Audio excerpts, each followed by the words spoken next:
오늘은 이제 지난 시간에 이제 이어서 예, 하나님의 속성, 인간과 함께 공유하는 하나님의 속성, 이 두 번째 시간입니다. 하나님의 속성을 크게 이제 나누어 본다면은 하나님만이 가지신 유일한 속성이 있고 또 인간과 함께 공유하는 속성, 이 두 가지로 나눌 수가 있습니다. 지난 시간에 우리는 이제 거룩하신 하나님, 이제 공의의 하나님, 그리고 신실하신 하나님에 대해서 이제 공부를 했는데, 이제 오늘 그 뒤를 이어서 자비하신 하나님, 질투하시는 하나님, 이 사랑의 하나님에 대해서 살펴볼 것입니다. 한 시간에 다 설명할 수 없는 크고 방대한 내용이지만 요약해서 이제 강의를 하도록 하겠습니다.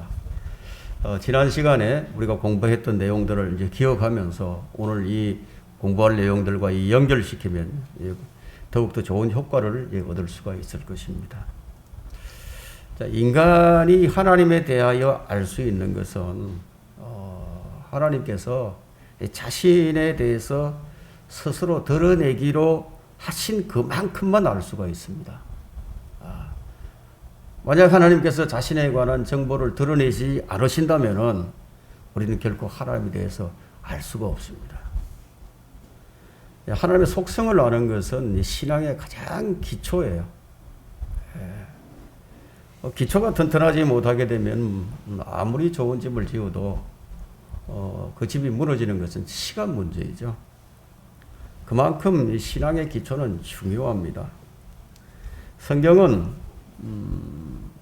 하나님께서 스스로 자신을 알리시는 이 정보와 지식으로 가득 채워져 있는 책이라고 할 수 있습니다.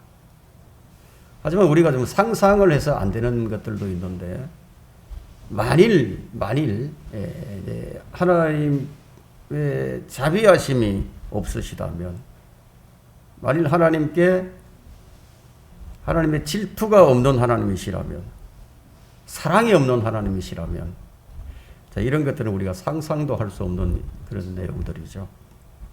우리가 지금 공부하고 있는 이 속성들, 하나님의 속성들 가운데 인간과 공유하는 속성들, 그 가운데 단 하나라도 없다면요, 우리가 지금 이 자리에 앉아서 주의 말씀을 공부하고 주님을 찬양하고 경배할 수가 없어요. 우리가 그분을 완전히 알기란 참 불가능한 일이지만 하나님께서 자신을 계시하신 이 성경이 있기에 우리는 이제 하나님을 이제 알 수가 있습니다. 우리가 하나님의 속성을 더 많이 안다면 그 아는 그만큼 우리는 믿음에 한층 더 견고해질 수 있고요. 또 하나님 마음에 쏙 드는 그런 신앙생활을 이제 할 수 있습니다. 지난 시간에 이어서 네 번째, 자비하신 하나님입니다. 자비하신 하나님. 하나님께서는 자비하시다.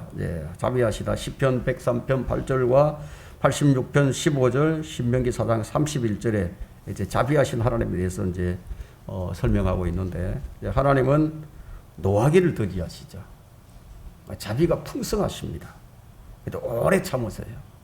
그래서 모든 사람에게 자비를 베푸시는데, 만일 하나님께서 자비를 베푸시지 않는다면 살아남을 자가 아무도 없어요. 하나님의 자비하심. 우리가 식탁에 앉아서 감사치 않는 자에게도 하나님께서는 자비를 베푸신다는 거예요. 그러나 그 자비는 그런 사람들에게는 영원히 지속되지는 않습니다. 하나님께서는 죄인들에게도 자비를 베푸신다는 거예요. 죄인에 대한 하나님의 자비는 그 사람이 회개할 수 있는 시간을 주시기 위해서 일정 기간 동안 그 시간을 주어지는 거죠. 그러나 그가 죄로부터 돌이키지 않는다면 지옥의 형벌을 면할 수가 없게 되죠. 이런 부분에 대해서는 여러 군데 이제 설명을 해 두었는데요. 몇 가지만 찾아본다면 마태복음 5장 45절 한번 펼쳐보십시오.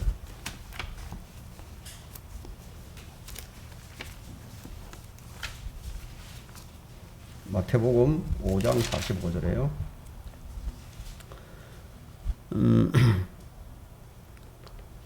그래야 너희가 하늘에 계신 너희 아버지의 자녀들이 되리니 이는 하나님께서 그분의 태양을 악인과 선인 위에 떠오르게 하시며 의로운 자와 불의한 자 위에 비를 내리심이라. 이제 이 자비, 모든 자에게 자비를 내리고 계시죠. 전도서 8장 11절도 한번 펼쳐보십시오.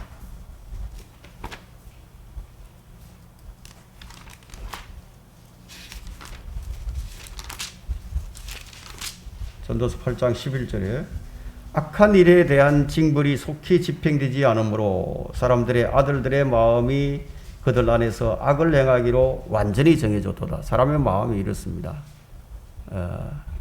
그럼에도 하나님께서는 이 자비를 베풀고 계시죠. 그 요한복음 3장 36절에는 아들을 믿는 자는 영생을 가졌고 그 아들을 믿지 않는 자는 생명을 보지 못하고 오히려 하나님의 진노가 그 사람 위에 머물러 있느니라. 하나님의 진노의 자녀들이고 불순종의 자녀들이지만 그래도 그들에게도 하나님의 자비는 함께하고 계신다는 거예요. 잠언 29장 2절에는 자주 책망을 받으면서도 목이 굳은 자는 갑자기 패망을 당하리니 도움이 없으리라. 그러니까 이게 무슨 말이냐 하면은, 자, 이런 말씀들은 자비로움, 하나님의 자비로움을 말할 때 반드시 이 진노가 기다리고 있음을 알아야 한다는 것을 이제 경고해 주는 내용입니다. 하나님의 자비는 크고 위대하신데요. 시편 103편 11절 한번 펼쳐보십시오. 시편 103편 11절에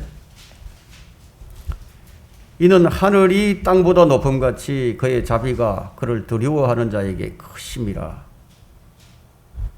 누구에게 자비가 크냐 하면 하나님을 두려워하는 자에게 하나님의 자비가 큽니다. 그러니까 무조건 이렇게 자비를 베푸시는 게 아니라 사람이 누구라도 하나님을 두려워하게 되면요, 그 사람은 죄로부터 분리될 수가 있습니다. 만일 하나님께서 죄를 벌하지 아니하시는 분이시라면 사람들은 하나님을 두려워하지 않을 거예요. 주의 자비하심이 크시지만 두려워하는 자들에게 자비가 더 크시다는 겁니다. 시편 103편 17절에도 그러나 주의 자비는 그를 두려워하는 자들 위에 영원부터 영원까지 이르며 그의 의인은 자자손손에까지 미치느니라. 주님을 두려워하는 자에게는 그의 자비가 영원부터 영원까지 이른다는 거예요. 자, 우리는 이제 하나님께서 이 죄인들을 초청하시는 것을 보고 우리는 하나님의 자비하심을 알 수가 있습니다. 이것은 죄인들에게 시간을 주시는 것인데 영생을 얻는 기회를 주시는 거죠. 우리가 잘 아는 성경 구절 마태복음 11장 28절에서 이 30절의 내용을 보게 되면 수고하고 무거운 짐진 자들아 다 내게로 오라. 그러면 내가 너희에게 쉼을 주리라. 나는 마음이 온유하고 겸손하니 내 멍에를 메고 나에게서 배우라. 그래야면 너희 홀에 쉼을 얻으리라. 이런 내 멍에는 쉽고 내 짐은 가볍기 때문이라. 그랬죠. 성경의 마지막 부분에 계시록 22장 17절에도 또 성령과 신부가 말하기를 오라 하더라. 듣는 자도 오라 말하게 하고 또 목마른 자도 오게 하며 원하는 자는 누구든지 생명수를 값없이 마시게 할지어다. 근데 원하는 자는 누구든지 마실 수 있다. 이것이 하나님의 자비하심에 의해서라는 겁니다. 자신의 죄를 시인하고 자비를 구하는 자에게, 하나님의 자비를 구하는 자에게 하나님께서는 그 자비를 나타내시는 거예요. 하나님의 자비하심이 우리를 살게 하시고 우리의 필요들을 채워주십니다. 하나님께서 이런 속성들을 가지고 계시는 거예요. 하나님께서는 절대 주권자로서 자비를 베풀기 원하는 사람을 선택하신다는 내용이 로마서 9장 15절에 있는데요. 로마서 9장 15절 한번 펼쳐보십시오.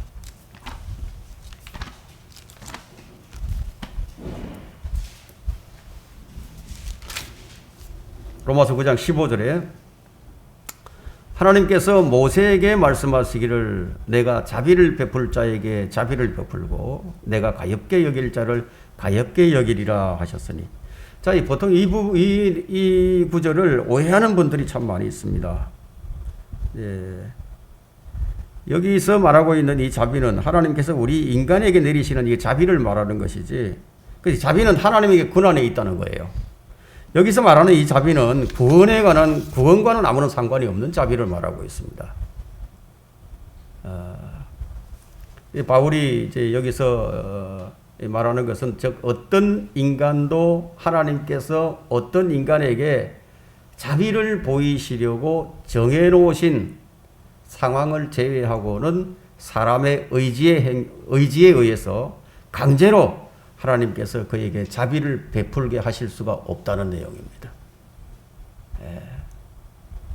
그러니까 하나님의 자비라는 것은 하나님의 주권이라는 거예요. 말하자면 지금 이 시대에는 오직 믿음으로 말미암아 구원을 받도록 하나님께서 정해 놓으셨는데 그럼에도 불구하고 나는 선한 행위로 좀 구원을 받겠다고 한다면 그것은 불가능하다는 거예요. 지금 이 시대에는 하나님께서 이 선한 행위, 믿음으로 구원을 받도록 정해 놓으셨다는 거예요. 믿음으로 구원을 받도록. 그래서 믿음으로 구원을 받기를 원하는 자에게는 자비를 베푸신다는 겁니다. 그러나 하나님은 필요에 따라서 뭐 어떤 사람들에게는 이 자비를 오래도록 이제 베푸실 수도 있고 또 어떤 사람에게는 그 자비하심이 좀 짧을 수도 있어요. 그래서 그 어디까지나 하나님의 자비는 하나님의 권한이라는 겁니다. 이제 다섯 번째 이제 질투하시는 하나님에 대해서 살펴보도록 하겠습니다. 하나님께서는 질투를 하십니다. 출애굽기 34장 한 14절 한번 펼쳐보십시오.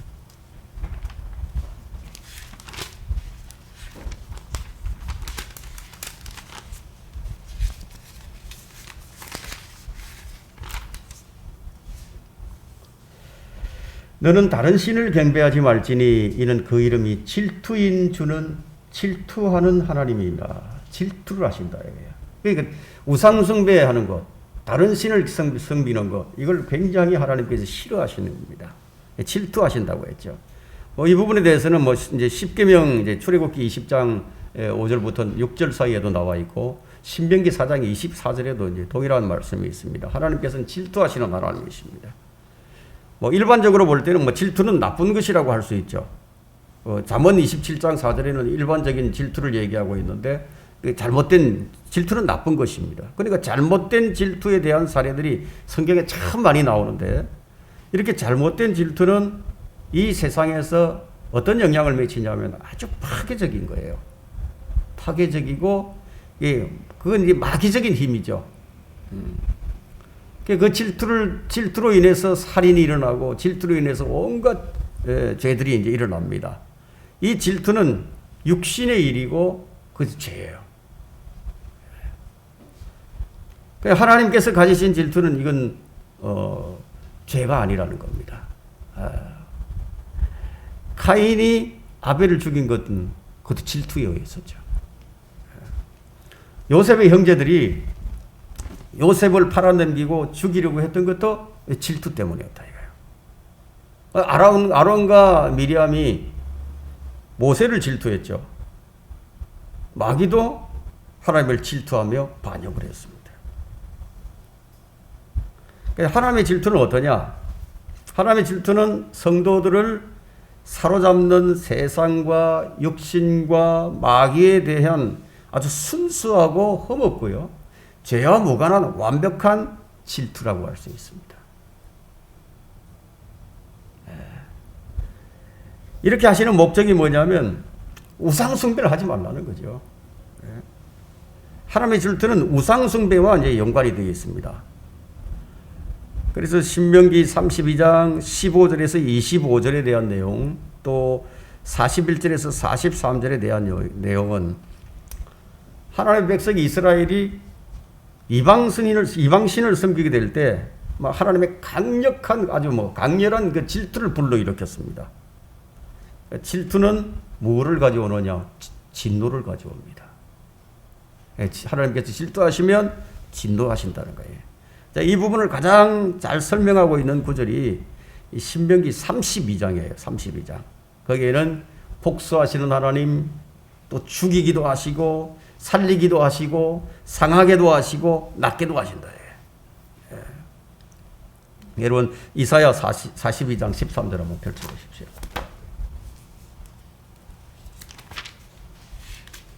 이사야 42장 13절에 13절부터 좀 읽겠습니다. 주께서 용사와 같이 나가시어 전사와 같이 투기를 일으키시고 부르짖으며 정령 표효하여 그의 원수들을 쳐서 승리하시리라. 내가 오랫동안 조용히 잠잠했으며 조용히 하여 스스로 자제하였으나 이제부터는 내가 상고를 겪는 여인처럼 부르짖을 것이며 내가 즉시 파괴시키고 삼킬 것이라. 이거 질투의 의성이 나온다. 내가 산들과 작은 산들을 황폐케 할 것이요 그들의 모든 초목을 마르게 할 것이요 내가 강들을 섬들이 되게 할 것이며 못들을 마르게 하리라.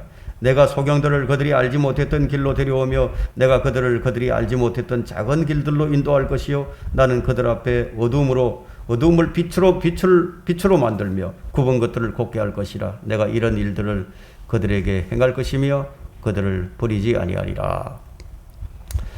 그들이 돌아서서 크게 수치를 당하리니 이는 새긴 형상을 신뢰하고 부어 만든 형상에게 말하기를 너희가 우리 신들이라 하였습니다. 너희 기머거리들아 들어라. 너희 소경들아 보라. 너희가 볼 수 있으리라. 내 종 외에 누가 눈멀었으며 누가 나의 보낸 내 사자처럼 기먹었겠느냐.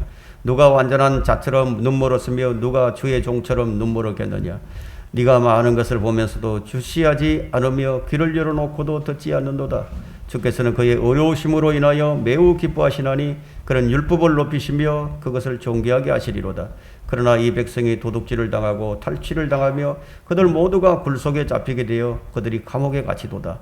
그들이 포로가 되어도 구해주는 자가 없고 탈취물이 되었으나 돌려주라고 말하는 자도 없도다. 너희 가운데 누가 이 일에 귀를 기울이겠느냐. 누가 다가올 때에 대하여 경청하여 듣겠느냐. 야곱을 탈취물로 주시고 이스라엘을 도둑들에게 주신 분이 누구시겠느냐.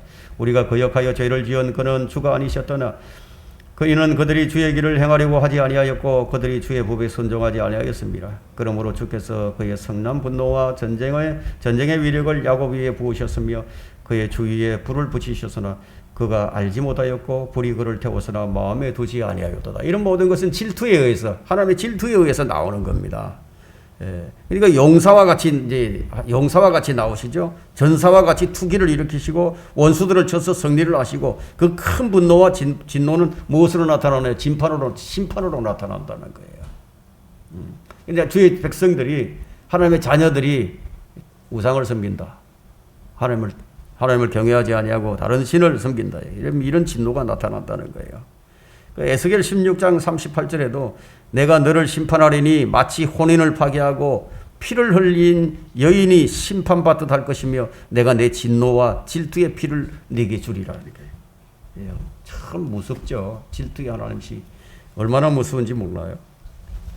하나님의 질투는 이스라엘을 대적해버린 거예요. 이스라엘을 대적하고 자기 백성인 이스라엘을 대적하고 멸시하고 그들의 고난을 기뻐하고 그들을 약탈한 이방인들에게는 또 하나님의 진노와 심판으로 나타내시는 거예요. 아무리 주의 백성들이 잘못했다 하더라도 그들을 약탈하고 이방인들을 들어서 막대기로 썼잖아요. 근데 막대기를 쓰고 난 다음에 그들을 또 진노와 심판을 하신다는 겁니다.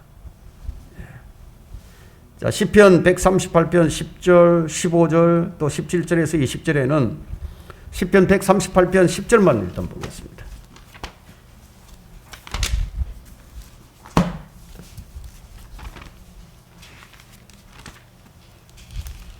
시편 138편 10절.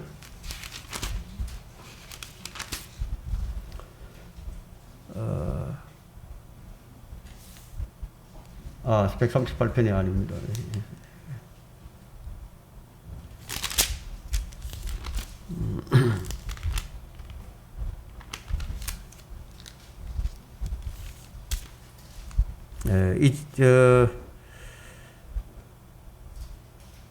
이집트에서 하나님 질투는 심판으로 나타나는데 이집트에서 그들의 첫 태생을 치신 분께 감사하라. 그의 자비가 영원히 지속됨이니라. 파라오와 그의 군대를 홍해에 쓸어 넣으신 분께 감사하라. 그의 자비가 영원히 지속됨이라. 큰 왕들을 치시고 유명한 왕들을 죽이시고 아모리인들의 왕 바산 왕 옥을 죽이시는 것으로 나타나게 되는데 이스라엘을 멸하시고 또 이스라엘을 대적하고 그들이 고난받는 것을 기뻐하는 모든 자에게 이제 하나님의 진노와 심판이 나타나게 됩니다. 신명기 7장 12절에서 15절에는 이스라엘을 대적하는 민족들을 강력하게 심판하시는 것이 나타납니다. 그리고 에스겔 36장 5절부터 6절에는 이스라엘에게 수치를 준 이방인들, 그리고 이집트에 내려졌던 재앙들이 내려질 것이라고 엄하게 경고하고 있죠. 이스라엘이 회복되면서 이방을 치시는 내용이 에스겔 36장 5절에서 6절에 나타나고 있습니다. 주의 재림과 함께 이스라엘을 둘러싸고 있는 주변국들, 그 주변국들에게 내려질 재앙들은 이사야서에 기록이 되어 있습니다. 차례대로 주변에 있는 국가들을 차례대로 전부 하나도 놓치지 않고 전부 다 치십니다. 이 이사야서에 이제 기록을 하고 계시는데, 이런 모든 것들이 하나님의 질투에 의해서 일어났다는 겁니다. 하나님의 질투로 인해서 이스라엘은 그들에게 약속된 땅으로 돌아오고 또 회복이 될 수 있게 됩니다. 여러분 에스겔 39장을 한번 펼쳐보십시오.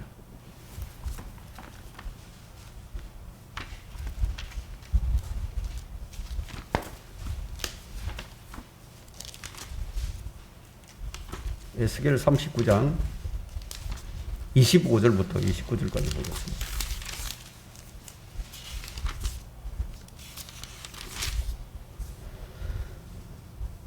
그러므로 주 하나님이 이같이 말하노라. 이제 내가 다시 야곱에 사로잡힌 자를 데려오고 이스라엘의 온 집 위에 자비를 베풀 것이며, 자, 이건 이스라엘의 이제 완전한 회복을 얘기하고 있는데요. 나의 거룩한 이름을 위하여 질투하리라. 하나님께서는 하나님의 이름 때문에 질투를 하시는 거예요. 그 후 그들의 땅에 평안히 거하고 아무도 그들을 두렵게 하지 않았을 때 그들은 그들의 수치와 나를 거역하여 범죄한 그들의 모든 범죄를 짊어졌도다. 내가 그들을 다시 백성들로부터 데려오고 그들의 원수의 땅으로부터 그들을 모으고 내가 많은 민족들의 목전에서 그들로 인하여 거룩하게 되었을 때 내가 그들을 이방 가운데로 사로잡혀가게 하였으나 내가 그들을 그들의 본토로 모았으며 그들 중 아무도 더 이상 거기에 남기지 아니하였으니 그들이 나를 주 그들의 하나님인 줄 알리라. 내가 더 이상 그들로부터 내 얼굴을 숨기지 아니하리니 이는 내가 나의 영을 이스라엘 집 위에 부었습니다. 주 하나님이 말하노라. 이제 이것은 대환란 마지막 때에 이런 일이 일어납니다. 그래서 천년왕국으로 들어가죠. 완전하게 이제 회복을 시키시는 것을 얘기하고 있는데, 이것도 하나님의 질투하시는 하나님의 이름 때문이라고 이제 말씀하고 있습니다. 그 외에도 뭐 요엘 2장 18절에서 20절, 이 스가랴 1장 12절에서 17절까지 8장 1절부터 8절에 이제 이러한 질투의 하나님에 대해서 이제 설명하고 있습니다. 하나님의 질투는 결과적으로는 그분의 자녀들에게 유익을 주시기 위해서 질투를 일으키시는 거예요. 하나님께서는 자녀들이 이 세상과 섞이는 것을 용납하지 아니하시고 자녀들이 하나님만을 위해서 살기를 원하시고 계십니다. 그로 인해서 불경건하고 더럽고 또 육신적이고 이 사악한 세상과 그런 세상을 따라가는 자들을 그대로 두지 아니하시고 합당한 심판과 형벌을 내리신다는 것이 여호수아 24장 19절에 기록하고 있죠. 이렇게 하시는 목적은요, 돌이키기 하기 위함이에요. 돌이키라는 거예요. 성경적인 질투는 참된 동기에서 나오는 거예요. 이 질투는 올바른 것을 하도록 하고 또 올바른 것을 지키도록 그래서 주어지는 겁니다. 하나님께서는 이 유대인들이 믿음을 가진 이방인들을 질투해서 그들이 하나님의 의로 돌이킬 것을 계획을 해 놓으셨는데, 이방인들의 접붙임을 통해서 이스라엘의 질투를 일으키는 거예요. 로마서 19장 19절에도 나오고 또 로마서 이 11장에 이 부분에 대해서 이제 설명을 해주고 있는데요. 사도 바울은 경건한 질투를 가지고 있었습니다. 그래서 경건한 질투를 가지고 죄인들을 그리스도께로 인도하면서 자신의 사역을 했는데, 그것을 비유적으로 말하기를 그리스도와 혼인하게 하려 함이라고 말하고 있습니다. 고린도후서 이제 11장 12절에는 자신이 이제 어떤 한번 찾아볼까요? 고린도후서 11장 2절 보십시오. 이는 내가 경건한 질투로, 이제 경건한 질투가 나오죠. 이 경건한 질투는 지금 이제 성경적인 질투입니다. 경건한 질투로 너희에게 질투를 느낌이라. 내가 너희를 한 남편에게 정혼시켰나니 이는 한 순결한 천으로 너희를 그리스도께 바치려는 것이라. 성도들 안에 계신 성령님께서는 성도들의 사랑을 하나님으로부터 빼앗아가는 것들이 있죠. 이 세상이 그것을 빼앗아갑니다. 이 세상, 그래서 세상을 시기할 만큼 성도들을 사랑하고 관심을 갖고 계시는 거예요. 남편과 아내의 올바른 질투는 가정을 지켜주는 역할을 하게 되죠. 만약에 남편과 아내의 서로의 질투가 없다면요, 올바른 질투가 없다면 가정이 어떻게 되겠어요? 민수기 5장 11절에서 31절까지 내용을 살펴보면 남편과 아내의 올바른 질투는 가정을 세워준다고 합니다. 자, 하나님의 질투에 따른 진노를 피하는 길은 뭐냐 이거예요. 하나님의 질투를 피하는 질투에 따른 진노를 피하는 길은 주 하나님을 잊지 않는 거예요. 우리가 그분의 속성을 공부함으로써 다 이 하나님의 질투를 알고 우리 질투에 따른 진노를 피할 수 있는 거죠. 그분을 두려워하고 섬기는 것. 하나님 외에 다른 신들과 우상을 둔다거나 그들을 따르지 않는 것. 하나님의 질투는 우상을 섬길 때 가장 강력하게 일어납니다. 여섯 번째 이제 사랑의 하나님을 살펴보도록 하겠습니다.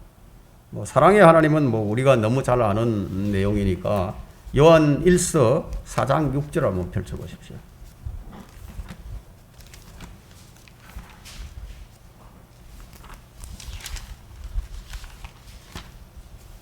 대부분의 성도들이 이제 사랑의 하나님에 대해서는 너무 잘 알죠. 요한일서 4장 8절을 한번 보십시오. 사랑하지 아니하는 자는 하나님을 알지 못하나니 하나님은 사랑이시기 때문이라. 하나님을 사랑하지 않는 자는 하나님을 알지 못한다는 거예요. 그리고 16절 한번 보십시오. 하나님께서 우리를 향해 가지신 그 사랑을 우리가 알고 또 믿었으니 하나님은 사랑이시라. 사랑 안에 거하는 사람은 하나님 안에 거하고 하나님께서도 그 사람 안에 거하시느니라 했습니다. 이 성경에서 이 사랑이라는 말이 처음으로 언급된 것은 창세기 22장 2절에 나옵니다. 하나님의 사랑이 어떤 의미인가를 알려주는데, 사랑이라는 이 단어는 한 독생자의 희생적인 죽음과 연관이 되어 있습니다. 한 독생자 이삭을 히브리서 11장 7절에서는 한 독생자 이삭이라고 표현하고 있고, 또 갈라디아서 4장 23절에는 약속된 씨였다고 설명을 하고 있습니다. 근데 기적적인 출생을 통해서 태어났는데, 이 이삭은 기적적인 출생을 통해서 태어난 거죠. 이제 골고다에 인접한 곳에서 제물로 드려주셨습니다. 사무엘하 24장 18절에서 24절에 살펴보게 되면 지금 예수 그리스도께서 십자가에서 제물이 되신 곳이 바로 이삭이 드려졌던 그 장소라는 겁니다. 그는 주 예수 그리스도의 모형인데, 여러분 갈라디아서 3장 한번 펼쳐보십시오. 갈라디아서 3장.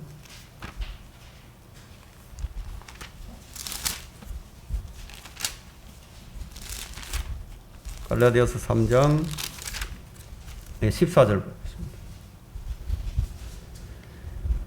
이는 아브라함의 복이 예수 그리스도로 말미암아 이방인들에게 미치게 함이며 또 우리로 하여금 믿음으로 말미암아 성령의 약속을 받게 하려는 것이라. 형제들아, 사람의 관례대로 말하노니 사람의 언약일지라도 확정되고 나면 아무도 폐기하거나 덧붙이지 못하노니라. 이제 그 약속들은 아브라함과 그의 씨에게 하신 것인데 많은 사람을 가리켜 씨들이라고 말씀하지 아니하시고 한 사람을 가리켜 너의 씨라고 말씀하셨으니 그는 그리스도시라. 그 씨가 누구인지 분명하게 제시하고 있죠. 이제 내가 이것을 말하노니 하나님께서 그리스도 안에서 미리 확정하신 언약을 430년 후에 생긴 율법이 폐기시킬 수 없으며, 이 언약은 율법이 있기 430년 전에 이미 약속으로 주어졌다는 거, 확정되었다는 거죠. 폐기시킬 수 없으며 그 약속을 무효화시킬 수 없느니라. 만일 그 상속이 율법에 의하여 된 것이라면 더 이상 약속에 의하여 된 것이 아니니라. 그러나 하나님께서는 그것을 아브라함에게 약속을 통하여 주신 것이라. 그러면 어찌하여 율법을 섬기느냐? 그것은 범법함 때문에 더해진 것이니 약속받은 그 시가 오실 때까지라. 예수 그리스도가 오실 때까지는 이스라엘은 율법을 지켜야겠다 이거예요. 예? 약속받은 그 시가 오실 때까지라. 그것은 한 중보자의 손에서 천사들을 통하여 제정된 것이니라. 히브리서 11장 17절에도 동일한 말씀이 이제 기록되어 있는데, 이삭을 번제로 드리는 아브라함은 아버지 하나님의 모형입니다. 그 이삭이 예수 그리스도의 모형이 되죠. 하나님께서 이 세상에 보여주셔야 할 모든 참된 사랑은 어디에서 나타나느냐면 갈보리에서 완전하게 나타났습니다. 요한일서 3장 16절 한번 펼쳐보십시오. 3장 16절에 이로써 우리가 하나님의 사랑을 아노니 이는 그분이 우리를 위하여 자신의 생명을 내어놓으셨습니다. 하나님께서 우리를 위해서 자신의 생명을 내어놓으셨다는 거예요. 따라서 우리도 형제들을 위하여 우리 생명을 내어놓는 것이 마땅하도다. 이것이 완전한 사랑이에요. 4장 10절에도 여기에 사랑이 있으니 우리가 하나님을 사랑한 것이 아니요 그분이 우리를 사랑하시고 그의 아들을 우리의 죄들을 위하여 화목제물로 보내신 것이라. 이것이 로마서 5장 8절에 나타나죠. 로마서 5장 8절에 보시면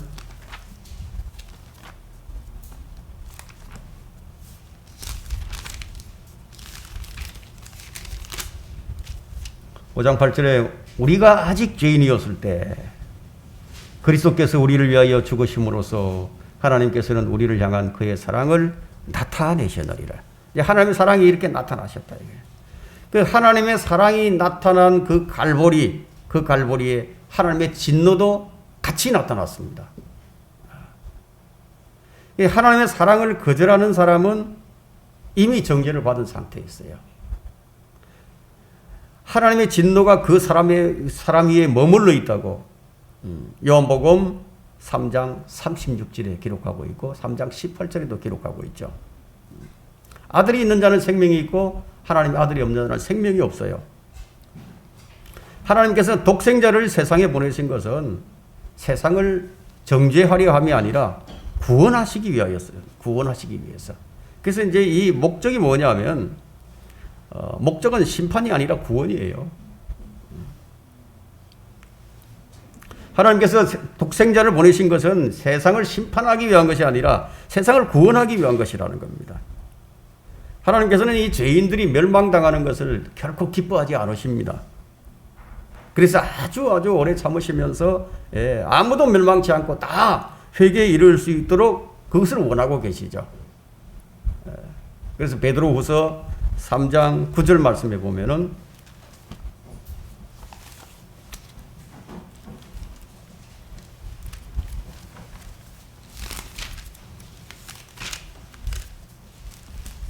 베드로후서 3장 9절 한번 펼쳐보십시오.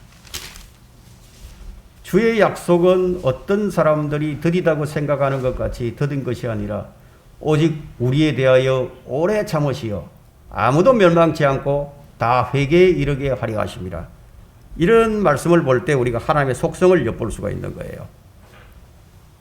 모든 사람이 구원을 받고 지옥에 가는 것을 그분께서는 원치 않으신다는 거예요.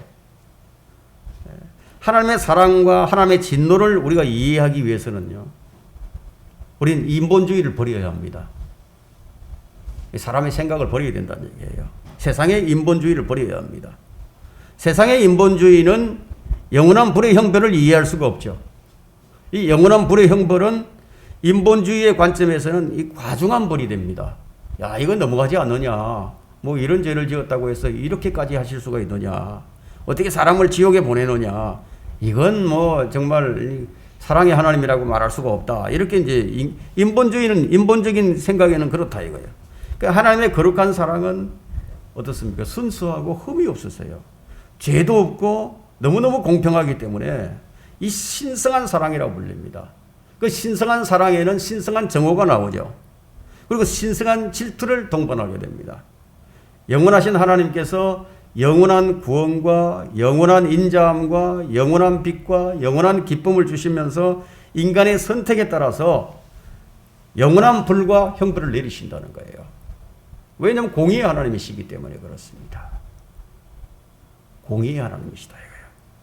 하나님의 동기와 목적은 그래서 항상 옳은 겁니다. 갈보리 십자가에서 하나님의 공의와 하나님의 사랑이 완전하게 나타났죠. 이 세상의 모든 죄를 예수 그리스도께 다 지우시고 예수 그리스도를 십자가에서 처형하셨다 이거예요. 공의로서 심판을 하신 거죠. 근데 그것을 통해서 하나님의 사랑을 나타내 보이시고 그분을 믿는 자는 누구든지 다 영생을 얻게 해 주셨다는 거예요. 갈보리 십자가가 하나님의 완전한 사랑이 나타난 것이다. 여러분들이 이것을 잘 이해하시면 좋겠고요. 공의도 역시 마찬가지로 갈보리에서 완전하게 나타나셨다는 것을 여러분들이 이해하시면 좋겠습니다. 사랑의 반대는 정오죠. 성경은 이 두 단어가 매우 아주 훌륭하게 조화를 이루는 그런 말씀을 기록하고 있는데 아주 많이 나와 있습니다. 말라기 1장 2절부터 3절, 전도서 3장 1절에서 8절, 시편 97편 10절, 시편 109편 5절, 잠언 8장 36절, 잠언 10장 12절, 전도서 9장 16절, 이사야 61장 8절, 잠언 8장 13절, 아모스 5장 15절. 이제 하나님에 대해서 질투라든가 정오라든가 이 진노를 제외시킨 다음에는 이 사랑의 하나님을 말할 수가 없는 거예요. 하나님의 사랑은 아들인 주 예수 그리스도와 또 특히 이제 믿는 자들, 그를 믿는 자들에게 명백하게 나타나게 됩니다. 요한복음 16장 27절 한번 펼쳐보십시오.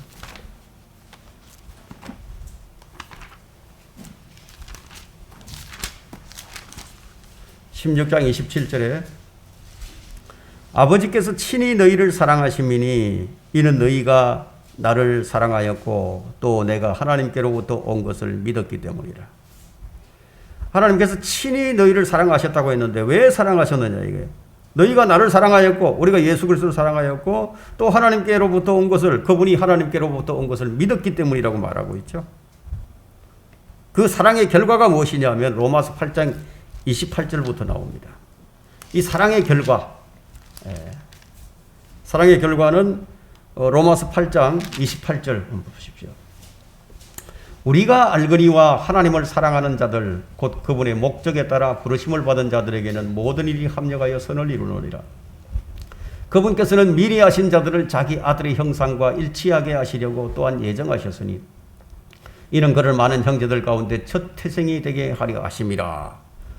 그리하여 예정하신 이들을 또한 부르시고 부르신 이들을 또한 의롭게 하시고 의롭게 하신 이들을 또한 영화롭게 하셨느니라. 이것이 사랑의 결과예요. 우리는 장차 이렇게 하신다는 거예요.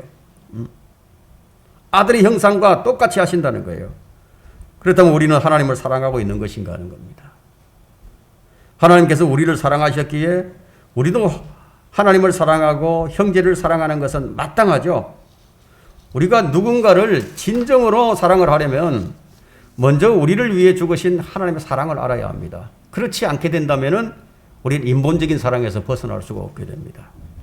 성경이 말하고 있는 사랑은 주는 거예요. 그렇다면 우리는 하나님을 사랑하고 있는 것인가요? 누군가를 사랑하게 된다면 그 사람과 그와 시간을 같이 보내고 싶어 하겠죠. 그런 의미에서 우리는 하나님을 사랑하고 있는 것인가요? 누군가를 사랑한다면 그와 얘기하고 싶어지겠죠.